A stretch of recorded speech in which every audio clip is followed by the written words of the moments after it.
The Dougherty siblings are 3 in number. They have a younger brother named Ryan and 2 of them are twins, Lee Grace and Dylan. They have a reputation for stirring up trouble in the back country of 𝐷𝐷𝐷𝐷𝐷𝐷, Florida, and persistently troubling the local government in whatever manner they can. It is found that Ryan, who was earlier released from jail under supervision, broke the terms of his parole by sending offensive texts to a juvenile. The parole officer threatens him with 15 years in prison until he solves the issue. An impending birth is planned for Ryan and his partner, Amber. He therefore views the prospect of being locked up as his worst nightmare. His goal is to stay out of problems legally, which may land him in jail, so that he can support Amber and their child during this crucial period. Dylan, on the other hand, advises that for their holiday, the 3 of them take a road journey that leads westward toward a state in South America. Since his siblings lack a solid life plan and daily routine, he can quickly win them over and perhaps provide a much-needed break from their current circumstances. For Lee Grace, drugs and nightlife are everything, whereas Ryan's existence is meaningless and doesn't accomplish much. Dylan suggests they should make plans for Amber and his son to move in with them after he and Ryan have settled into their new house. Their cross-country journey is about to start there. But it seems like the Dougherty siblings always seem to find themselves in trouble somewhere. They are speeding on the highway when all of a sudden a police car appears and stops them for going over the speed limit. Nevertheless, Dylan chooses to make matters worse rather than acting coolly and assisting the authorities. That is far more dangerous than getting pulled over for speeding. He pulls out a gun, shoots the police car, and runs away. It's unknown where they get their illogical ideas from and why they choose to rob a bank this time. To commit this crime, they outfit themselves with a shotgun, a pistol, and an assault rifle. They are able to leave the scene before the cops show there after robbing the bank. The siblings decide to buy a new car and give up their old one, which they have been using illegally. Something else is going on simultaneously with the brothers conducting the car discussion with the owner of a car dealership. In addition, Lee Grace is attempting to haggle with a different salesperson for a new car. Simultaneously, she is approached by the son of the business owner, and they come to a deal whereby she must have sex with him in order to receive narcotics.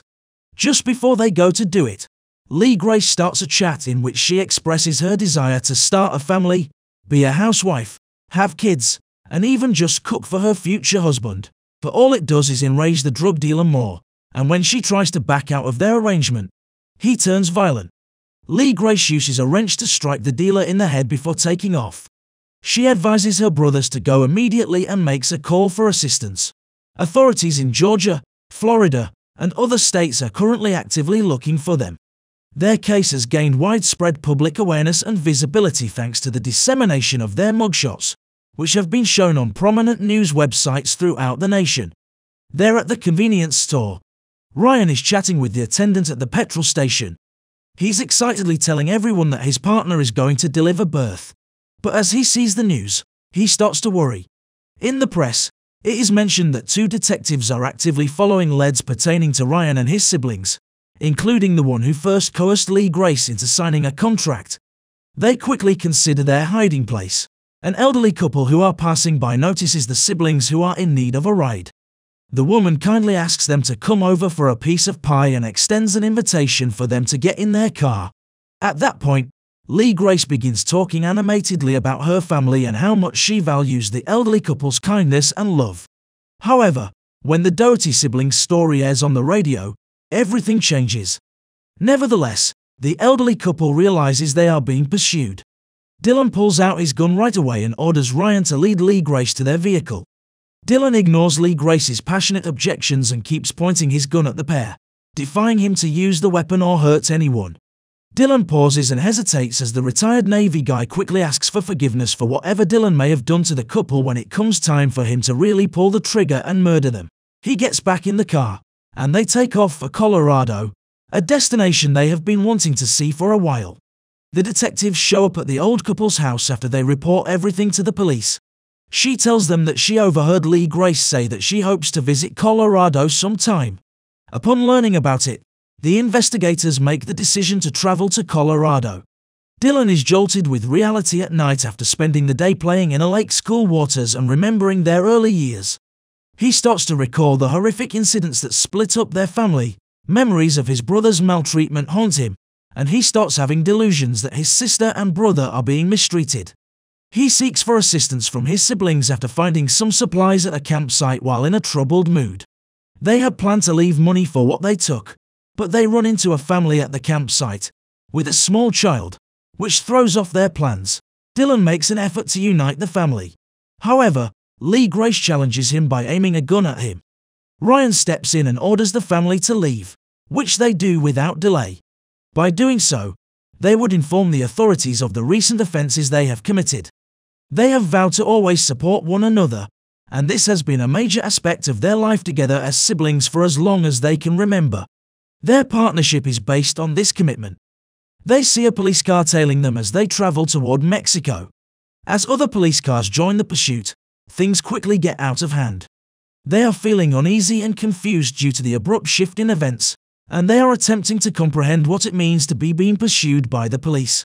They are forced to choose between trying to flee and turning themselves into the authorities. Nobody anticipated that one of them would make a daring and dangerous maneuver, such as Ryan's veering off their intended course to elude the cops. Their car abruptly stops because the police have set up a spike strip on the road to stop them, which poses a serious obstacle to their escape strategy. They have guns, but they purposefully decide not to use them against the police. Rather, they desperately try to avert a possibly fatal battle by firing warning bullets into the air. Even though they are still in custody, they are able to shoot some warning rounds into the air. Dylan is handcuffed after suffering an injury. Ryan flees to the edge of a cliff but ultimately gives up, while 𝐒𝐵𝐲𝐬 is tied down by the cops. The siblings replicate the cawing sounds of crows to communicate with each other before they are hauled away in separate mobile units.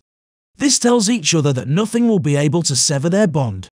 Real news headlines and title cards tell us, as the American Outlaws comes to a finale, that the siblings received a total sentence of 179 years in jail.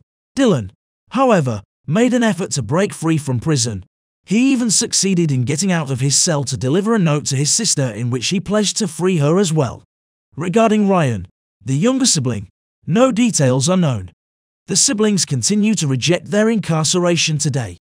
It was fortunate that no one was killed during the frantic nationwide pursuit undertaken by the Dougherty siblings, according to the judge who handed down their penalties after their 8-day criminal actions. Thanks for watching. Support incynema by clicking subscribe, like this video, and leave your opinion in the comment section. Bye.